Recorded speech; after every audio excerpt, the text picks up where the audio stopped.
जब मैं पढ़ता हूं तो मेरा कोई मजहब नहीं होता, जब मैं बोलता हूं तो मेरा कोई मजहब नहीं होता, जब मैं सपोर्ट करता हूं मेरा कोई मजहब नहीं होता।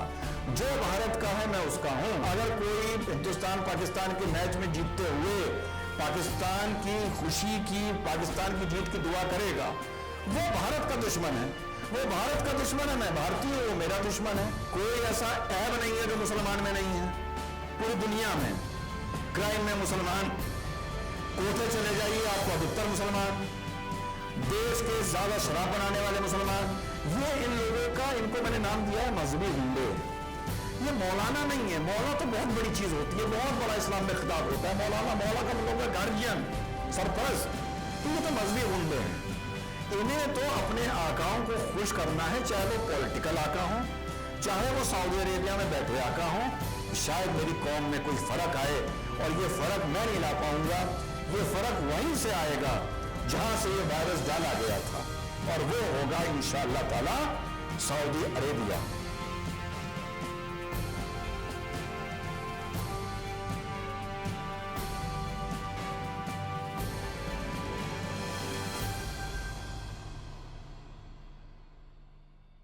Welcome to defensive offense. और इस हफ्ते हमारे साथ एक ऐसी शख्सियत है जो सच बोलने के लिए बदनाम है, और एक लॉयर हैं, सोशल रिलीजियस स्कॉलर हैं, समाज की नफ्स को बहुत अच्छे से समझते हैं, और धर्म, जाति और संप्रदाय से ऊपर उठ करके राष्ट्रहित की बात करते हैं, और उन्हें पसंद करने वालों की भी संख्या बहुत ज़्यादा है, और उनसे नफरत करने वालों की भी। और जो नफरत करते हैं आप तो समझ ही गए होंगे, मैं बात कर रहा हूँ doctor Syed Rizwani. Welcome sir. Sir, आप सैयद हैं और मोदी जी को सपोर्ट भी करते हैं, आप मुस्लिम हैं, पढ़े लिखे मुसलमान हैं, उसके बाद भी आप आरएसएस या जो बीजेपी की विचारधारा है आप उसको सपोर्ट करते हैं। क्यों करते हैं सर? देखिए, आपके व्यूअर्स को मेरा रिगार्ड्स। आपने जो पहला सवाल पूछा कि मैं सैयद हूं और मैं मोदी को सपोर्ट करता हूं, मैं आरएसएस को सपोर्ट करता हूं, क्यों करता हूं? Technically it is a wrong question. मैं एक भारतीय हूं, और मैं जो भारत हित की बात करता है मैं उसको सपोर्ट करता हूं। ना मैं मोदी को सपोर्ट करता हूं, ना मैं आरएसएस को सपोर्ट करता हूं, ना मैं हिंदू को सपोर्ट करता हूं, ना मैं मुस्लिम्स के खिलाफ बोलता हूं। मैं एक इंडियन आइडियोलॉजी, पूर्णतः भारतवर्ष की आइडियोलॉजी, आर्यभट्ट की आइडियोलॉजी, अपनी संस्कृति, अपना भविष्य, इन दोनों को दिमाग में रख के मैं अपना ओपिनियन देता हूं। सैयद मैं घर में हूं, सैयद मैं नमाज पढ़ने के टाइम हूं, मुसलमान हूं। कोई अगर हमारे यहाँ निकाह होगा तो हम ये देखेंगे कि हम सैयद हैं, हम किस में शादी कर रहे हैं, नहीं कर रहे हैं। वैसे तो हम कहीं भी शादी कर सकते हैं। ये मेरा पर्सनल मैटर है। जब मैं पढ़ता हूं तो मेरा कोई मजहब नहीं होता, जब मैं बोलता हूं तो मेरा कोई मजहब नहीं होता, जब मैं सपोर्ट करता हूं मेरा कोई मजहब नहीं होता। जो भारत का है मैं उसका हूं। क्लियर। अब मैं गलत हो सकता हूं, मैं सही हो सकता हूं, मेरे साथ धोखा भी हो सकता है कि मैं किसी को ये मान के सपोर्ट करता हूं कि ये भारत के हित की बात करता है। हो सकता है मेरे साथ धोखा हो जाए। वो तो जिंदगी में बहुत धोखे होते हैं, बच्चों से धोखे होते हैं, परिवार में धोखे होते हैं, दोस्तों से धोखे होते हैं। तो किसी नेता से धोखा हो गया तो कौन सी बड़ी बात हो गई। मैं सही हो सकता हूं, मैं गलत हो सकता हूं, मैं झूठा नहीं हो सकता हूं। एज एन इंडियन जो देश के हित में है मैं उसकी बात करता हूं। आप उसको अपने हिसाब से इंटरप्रेट करते रहिए कि मैं आरएसएस की हित की बात कर रहा हूं, मोदी के हित की बात कर रहा हूं, हिंदू के हित की बात कर रहा हूं, मुसलमान के खिलाफ बात कर रहा हूं। अगर कोई हिंदुस्तान पाकिस्तान के मैच में जीतते हुए पाकिस्तान की खुशी की, पाकिस्तान की जीत की दुआ करेगा, वो भारत का दुश्मन है, वो भारत का दुश्मन है। मैं भारतीय हूं, वो मेरा दुश्मन है। मुझे क्या मतलब कि वो कलमा पढ़ता है या वो मुसलमान है, ताकि वो मुसलमान है तो क्या मैं उसके इस गुनाह को माफ कर दूंगा या इस गुनाह को बोलने से शर्माऊंगा? नहीं। तो मैं सैयद नहीं हूं, मैं भारतीय हूं, और मेरी सारी विचारधारा इसी पर बेस्ड है। मौलवी का जो एक माफिया बन गया है, वो डोमिनेट करता है, वो नैरेटिव सेट करता है, वो बताता है कि क्या सही है क्या गलत है। रिलीजियस मामलों तक तो ठीक है, वो उनका राइट है, उनको होना चाहिए। वो डिफाइन करें रिलीजन को, उसकी अलग अलग डेफिनेशंस दें, लेकिन वो सोशल इश्यूज के ऊपर भी डोमिनेट करते हैं। वो बताते हैं कि क्या जायज़ है, क्या नाजायज़ है। तो आपको, और वो मौलवी आपसे भी नफरत करते हैं, यहूदो हनूद से ज़्यादा नफरत आपसे उन्हें, सैयद होने के बावजूद। तो अब आप बताइए कि उन्हें आपसे क्या तकलीफ है, आपको उनसे क्या तकलीफ है? नहीं, मुझे उनसे कोई तकलीफ नहीं है, उनको मुझसे तकलीफ हो सकती है। देखिए, आपने कहा वो मजहबी मामले में इंटरफेयर करते हैं, कोई बात नहीं। सोशल में करते हैं, ये भी बर्दाश्त कर लिया जाएगा। भाई पॉलिटिकल में क्यों करते हैं? पॉलिटिकल में क्यों लेना देना? आप पॉलिटिकल फतवे क्यों देते हैं? आप पूरी कौम को एक कटघरे में क्यों खड़ा कर देते हैं? जिस पार्टी के खिलाफ आप पॉलिटिकल फतवा देते हैं, वो पॉलिटिकल पार्टी अगर जीत के आती है और वो आपकी उन्नति और आपकी तरक्की की ना सोचे तो क्या गलत है? अगर मेरी कम्युनिटी, मैं एक सैयद हूं, और अगर एक ऐसा कोई सेक्ट हो इंडिया में जो हमेशा मुस्लिम के खिलाफ फतवा दे कि साहब मुसलमान को चुनाव ना जिताना, और मैं चुनाव जीत के आ जाऊं, और वो ये काम आइसोलेशन में नहीं, रिपीटेडली करता रहे, 50, 60, 70 साल करता रहे, एक बार किसी ने कर दिया कोई बात नहीं, माफ करने का बड़प्पन होना चाहिए। तो मेरी मॉरल ड्यूटी नहीं रह जाती, मैं उन लोगों को अपने साथ, अपने विकास में साथ लेके चलूं जिन्होंने मेरे खिलाफ फतवा दिया सिर्फ इस मारे क्योंकि मैं एक अलग कम्युनिटी का हूं, अलग विचारधारा का हूं। अगर इन फतवों के साथ भी बीजेपी और नरेंद्र मोदी सबका साथ सबका विकास बोलते हैं और लाल किले पे खड़े होके 130 करोड़ भारतीय बोलते हैं, ये उनका बड़प्पन है। अगर वो बोलना बंद कर दें और ये आर्गुमेंट क्रिएट करें कि आप जो फतवा देते हैं जमीन पर वो नजर आता है और चुनाव में आप हमें वोट बतौर फतवा, बतौर मजहबी सोच नहीं देते हैं, और मैं 130 करोड़ नहीं, मैं प्रधानमंत्री 115 करोड़ हिंदुस्तानियों का हूं, भारतीयों का हूं, तो टेक्निकली ये चीज गलत नहीं होगी। और नरेंद्र मोदी अगर 130 करोड़ बोलते हैं और सबका साथ सबका विकास बोलते हैं तो ये उनका बड़प्पन है, और मुसलमानों को इस बड़प्पन को सलाम करना चाहिए। और अगर किसी विचारधारा से उनका मतभेद है तो उसमें आपस में डिस्कोर्स करना चाहिए और उस मतभेद को कम करना चाहिए, ना कि फतवा। हिंदुज़म या एक नई टर्म कॉइन की गई है, हिंदुत्व, और ये हिंदुस्तान में जितनी पॉपुलर है ज़रा पाकिस्तान में पॉपुलर है। जी जी। तो एक जो ये हिंदुत्व को कम्युनलिज्म से जो एक लिंक किया गया है, तो सिनोनिमस सा बना दिया गया है कि जो हिंदुत्व को सपोर्ट करता है वो कम्युनल बाय डिफॉल्ट है। बाकी इस देश में कोई कम्युनल नहीं है। जो लोगों को जिन्होंने मारा है, जिन्होंने हजारों की तादाद में हिंदुओं को मारा है, सिखों को मारा है, बहुत सारी इस तरह की एग्जाम्पल्स हैं, वो कम्युनल नहीं है। लेकिन हिंदुत्व जो है वो कम्युनल की डेफिनेशन है। तो इससे आप जस्टिफाइड मानते हैं? ये क्या है, ये अप्रोच क्या है? आप एक बात बताइए, कम्युनलिज्म का हिंदी अनुवाद हो गया सांप्रदायिक। जो खुद संप्रदाय ही नहीं है वो सांप्रदायिक क्या होगा? जब हिंदू संप्रदाय ही नहीं है, भाई संप्रदाय कौन होगा? जियो होगा, बुद्धिस्ट होगा, मुस्लिम होगा, क्रिश्चियन होगा। हिंदू जो संप्रदाय नहीं है वो संप्रदाय क्या होगा? देखिए, हिंदू से पहले थोड़ा पीछे चलते हैं, आर्यभट्ट के टाइम पर चलते हैं, भारतवर्ष के टाइम पर चलते हैं। आर्यभट्ट और भारतीयता, ये मैं एक दूसरे का पर्याय मानता हूं, इसको पर्याय मानता हूं। आपको अपनी बात का जवाब देने के लिए मैं भारतीयता को, वर्ष शब्द को पकड़ूंगा, ना कि आर्यभट्ट को। भारतीयता क्या है? यानी मुगलों के इन्वेडर्स के बाद जो इस भारतीयता को हिंदू शब्द दे दिया गया, क्या है? ये एक भूसांस्कृतिक और बहुसांस्कृतिक, मल्टीकल्चरल एंड जियो कल्चरल एक विचारधारा है, एक सोच है, जहां अलग अलग सोचें आके मिलती हैं। और इस विचारधारा से सेकुलर विचारधारा पूरी दुनिया में कहीं नहीं, ना है ना होगी। और इसको स्टडी करना मैंने बहुत कोशिश करी। आप इस भारतीयता को, जिसको अब हिंदुत्व का नाम दे दिया गया, आप इसको स्टडी भी नहीं कर सकते। मैंने अपनी लैंग्वेज में इसको लिखा है कि जैसे प्रशांत महासागर है हिंदुत्व, भारतीयता, और आप एक 2 गज की, 6 फुट का एक आदमी होता है, आप एक 2 गज की कागज की कश्ती हैं। आप इस हिंदुत्व के, भारतीयता के इस प्रशांत महासागर के पार जा ही नहीं सकते, पार लग ही नहीं सकते। जो लग गया उसे मोक्ष मिल गया। एक धारा से दूसरी धारा, दूसरी धारा से तीसरी धारा आप जाते जाएंगे, लेकिन ये धाराएं खत्म नहीं होंगी, आपका जीवन खत्म हो जाएगा। ये नाम हिंदुत्व कैसे आया? ये हिंदू ऐसे नाम आया कि जो बाहर से लोग इस देश में आए और उन्होंने ये राज किया, उनको इस आर्यवत से नफरत थी, उन्हें भारतीयता से अलग अपनी पहचान बनानी थी।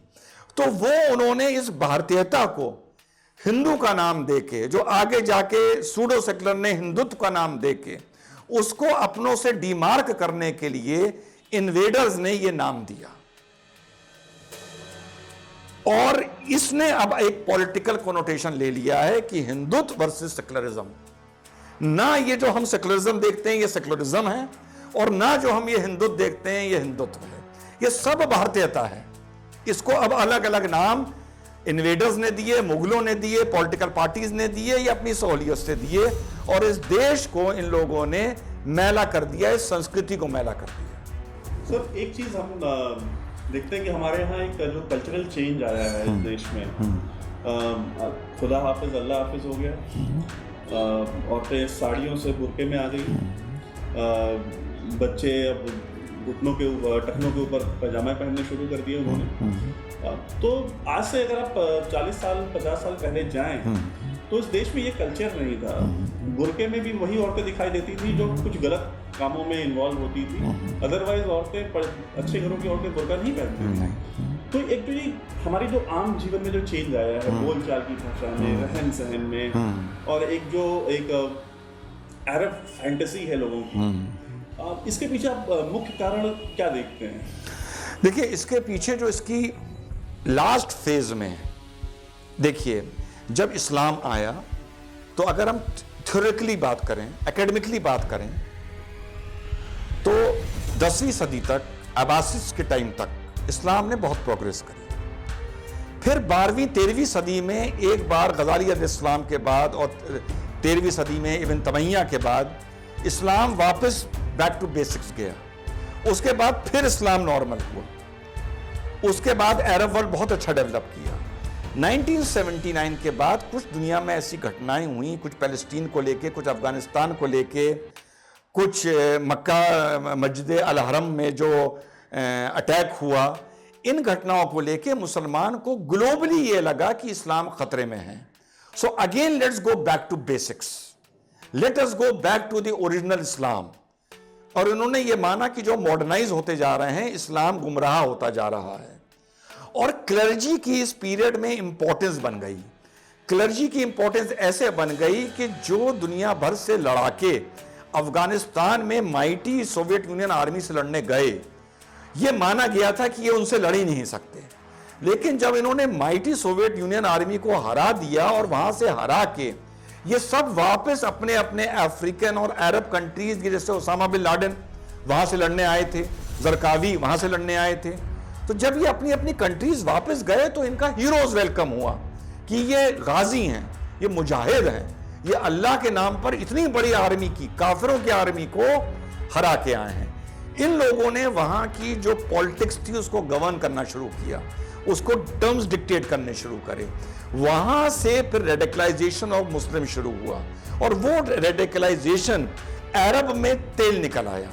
जब अरब में तेल निकल आया तो वहाबी कल्चर ने थर्ड वर्ल्ड कंट्रीज से ये कहा कि हम आपकी मदरसों में, हम आपके इंस्टीट्यूशंस में, हम आपके और इजारों में, हम आपकी मुसाफिर खाने बनाने में, हम आपकी कौम में मदद करेंगे, मस्जिदें बनाने में, लेकिन आपको वहाबी आइडियोलॉजी अपनी अडॉप्ट करनी पड़ेगी, क्योंकि Saudi Arabia was a political and religious mixture of the south family and the Wahab family.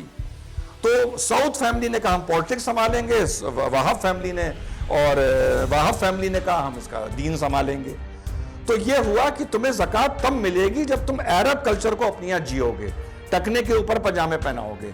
मुसलमान औरतें अरब औरतों की तरह रहेंगी। तुम्हारे आदमियों को तुम सिखाओगे कि दाढ़ी रखनी है, टकनों के ऊपर पजामा पहनना है, टोपी पहननी है, मूछे काट के रखनी है। भले इसकी हदीसें थी, लेकिन मुसलमान इससे बाहर निकल आया था। वहां से जब लोग हज पे गए, वहां से अरब वहाबी व खुतबों के और तकरीरों के कैसेट्स आए, नया नया टेप रिकॉर्डर आया था। मस्जिदों में वो टेप रिकॉर्डर सुनाए गए, मोहल्लों में वो टेप रिकॉर्डर सुनाए गए, और लोगों को लगा कि अल्लाह ने इस जगह को तेल से नवाजा है, इन्हीं बातों से खुश होके कि ये अभी भी 7वीं सदी की ही सोच रखते हैं। तो यहां के मुसलमानों को ये लगा कि अगर हम भी इसी इस पे चलें तो अल्लाह हमें भी ऐसे किसी इनाम से नवाजेगा, हमारे ऊपर भी अल्लाह की रहमत और नूर होगा। इलेक्शंस चल रहे हैं, इलेक्शन सीजन है, और कोई भी इलेक्शन हो, चाहे स्टेट इलेक्शन हो या सेंट्रल गवर्नमेंट के इलेक्शंस हो, हमें दिखते हैं कि फतवे आते हैं। देवबंद से भी फतवा आता है, बरेलवी जो स्कूल ऑफ थॉट है वहां से भी आता है, शाही इमाम का फतवा है। अब ये इमाम शाही कैसे होते हैं मुझे नहीं पता, जी जी हाँ, लेकिन उनके भी फतवे आते हैं। आपने कभी सुना है कि काशी विश्वनाथ मंदिर के महंत ने कोई रिलीजियस सरमन दिया है कि बीजेपी को वोट देना है, या जगन्नाथपुरी के महंत ने दिया हो? अगर वो दें तो उसके क्या रिपरकशंस होंगे? क्या उसकी एक्सेप्टेबिलिटी इतनी ही होगी? देखिए, अगर कहीं मंदिर से किसी धर्मगुरु से कोई फतवा आने लगे कि आपको इस पार्टी के लिए वोट देना है, उसी का नाम तो हिंदुत्व दे दिया गया। आप करो तो सेकुलरिज्म, वो करें तो हिंदुत्व। ना तुम सेकुलरिज्म का मतलब जानो, ना तुम हिंदुत्व का मतलब जानो। और इन लोगों के, ये देखिए, ये एक बिजनेस है। ये इन लोगों का, इनको मैंने नाम दिया है मजहबी गुंडे। ये मौलाना नहीं है। मौला तो बहुत बड़ी चीज होती है, बहुत बड़ा इस्लाम में खिताब होता है। मौला का मतलब है गार्जियन, सरपरस्त। तो ये तो मजहबी गुंडे हैं। इन्हें तो अपने आकाओं को खुश करना है, चाहे वो पॉलिटिकल आका हो, चाहे वो सऊदी अरेबिया में बैठे आका हो। इन्हें तो यहां से जाके वहां अपनी सीडी दिखानी है कि साहब ये सीडी है, देखिए हमारा मदरसा ऐसे चल रहा है। और इनके वहां पर कलेक्शन एजेंट्स हैं जो इनकी वो सीडी वहां पर मार्केट करते हैं, और इनको ज़कात मिलती है, और वो ज़कात में से 25% कट इनके ज़कात कलेक्शन एजेंट को चला जाता है। और वो पैसा अरब के बैंकों में जमा नहीं हो सकता, इस मारे वो बाहर के अकाउंट्स में, सिंगापुर और इंडिया में वो पैसा जमा करा जाता है। तो ये पूरा एक फाइनेंशियल, एक पूरा ये स्कैम है, पूरा ये फाइनेंशियल स्कैम है। ठेकों के बदले, पेट्रोल पंप के बदले, मदरसे की जमीन के बदले, मदरसे की बिल्डिंग के पैसे के बदले, और ये एमएलसी के बदले, एमएलए के टिकट के बदले, उसको कैमोफ्लेज करने के लिए, जैसे मैंने आपको बताया, मुसलमान की जंग होगी तो जिहाद, पैसे की लड़ाई होगी तो जिहाद, पॉलिटिकल लड़ाई होगी तो जिहाद। और जो जिहाद का असली मतलब था, जो 58 चीजें कुरान पाक में लिखी हैं कि अपने को तुम अच्छा इंसान कैसे बनाओ, वो तो कहीं कूड़े में पड़ी हुई हैं। कोई ऐसा ऐब नहीं है जो मुसलमान में नहीं है। पूरी दुनिया में क्राइम में मुसलमान, कोठे चले जाइए आपको अधिकतर मुसलमान, देश के ज्यादा शराब बनाने वाले मुसलमान, देश के सबसे ज्यादा ड्रग बेचने वाले मुसलमान, देश में शायद जो टिकट ब्लैक पैलेस हुआ करता था वो आप देखिए ज्यादा मुसलमान, छुरीबाज ज्यादा मुसलमान, सुपारी किलर ज्यादा मुसलमान। कोई ऐसा ऐब नहीं है जो चोरी में मुसलमान, कम तोलने में मुसलमान, सीमेंट में बालू मिलाने में, मिट्टी मिलाने में मुसलमान। और बात करते हैं मुकम्मल इंसान होने की, क्योंकि वो जो 58 चीजें कुरान पाक में लिखी हैं अपने को मुकम्मल करने की, वो ये भूल चुके हैं। सारे ऐबों को, सारी बदमाशियां को, सारी पॉलिटिक्स को, सारी चोरी को इन लोगों ने एक नाम दिया है, जिहाद। बीजेपी को हराना जिहाद, इसको हराना जिहाद, उसके खिलाफ जिहाद। यही 1400 साल से होता आ रहा है। बीच बीच में कुछ फेजेस आते हैं, जब गाड़ी पटरी पर आती है फिर उतर जाती है। फिलहाल गाड़ी पटरी से उतरी हुई है, इसी का ये लोग फायदा उठा रहे हैं। मेरा ये सोचना है कि सन 2040 तक, जो मैंने एक एज ए सोशल साइंटिस्ट देखता हूं कि शायद मेरी कौम में कोई फर्क आए, और ये फर्क मैं नहीं ला पाऊंगा। ये फर्क वहीं से आएगा जहां से ये वायरस डाला गया था, और वो होगा इंशाअल्लाह ताला सऊदी अरेबिया। जब सऊदी अरेबिया की टंकी से पानी आना कम्युनलिज्म का, जिहाद का, सेपरेट आइडेंटिटी का, मदरसों का, दारुल कज़ाओं का बंद होगा, तब ये सब फिर से भारतीय रूट पर आएंगे। अब देखना यह है कि मोहम्मद बिन सलमान इस ऊपर की टंकी को कब बंद करते हैं।